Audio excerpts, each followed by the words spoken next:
अस्सलाम वालेकुम नाज़रीन, आप देख रहे हैं दारुल वही इंस्टीट्यूट में हूँ मोहम्मद अवैस मरसद करीब हम जी से मौजूद हैं। सबसे आज हम सवाल करेंगे, इंसान अगर रोज़े की हालत में इंजेक्शन लगवाए तो ये कैसा है? रोज़ा रख के इंजेक्शन लगवाना कैसा है? आज हम शख्सों से पूछेंगे। अस्सलाम वालेकुम। वालेकुम अस्सलाम व रहमतुल्लाहि व बरकातुहू। बिस्मिल्लाहिर्रहमानिर्रहीम। वैसे रोज़ा रख के इंजेक्शन लगवाना, इसके मुतालिक ये है कि अगर तो वो इंजेक्शन ग़ज़ा वाला है फिर नहीं लगवाना चाहिए। तो अगर वो इंजेक्शन किसी दर्द का है तो फिर इंसान को लगवा लेना चाहिए। इसके अंदर उलमाए किराम बाज़ रोकते भी हैं, लेकिन हमारा जो मौक़िफ़ है मैं आज इंशाअल्लाह ताला खुल के सामने रख दूँगा। रोज़ा रख कर इंजेक्शन लगवाना, इसका ज़िक्र ना तो कुरान में आता है ना हदीस में आता है।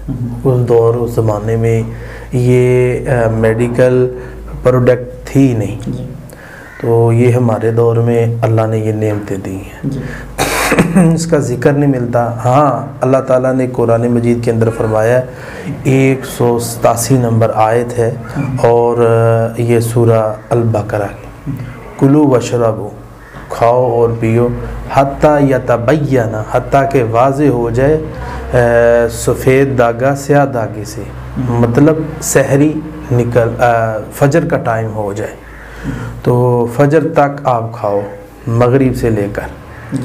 तो हमें खाने की इजाज़त दे दी गई है। जैसे ही सूरज निकल आया, तुलू हो गई फजर, अज़ान हो गई, फिर खाना पीना बंद है।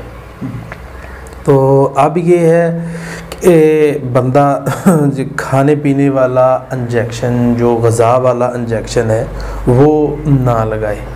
इसी तरह एक चीज़ और है कि जिस बंदे ने भूल के खा लिया तो उसका रोज़ा नहीं टूटता।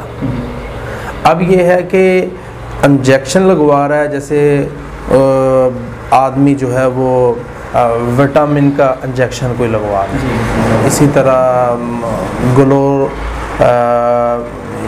ग्लोरो होता है जो इंसान को ग़ज़ा मुहैया करता है इंजेक्शन, वो वाला लगवाता है तो बंदे का रोज़ा टूट जाएगा, क्योंकि वो ग़ज़ा वाले इंजेक्शन है।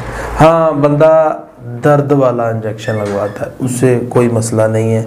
इसी तरह कोई दवाई लेता है तो वो दवाई वाला इंजेक्शन है कोई, उससे भी कोई मसला नहीं है। हाँ, जैसे इंसुलिन है या एंटीबायोटिक है, इसी तरह पेन किलर है, ये वाले जो इंजेक्शन है इनसे कोई मसला नहीं है। मसाइल हैं ग़ज़ा वाले से, क्योंकि अल्लाह ताला ने फरमाया खाओ पियो, जब तुलूए फजर हो जाए तो खाना पीना बंद कर दो। तो ग़ज़ा मुहैया कर रहे हैं तो वो सही नहीं है।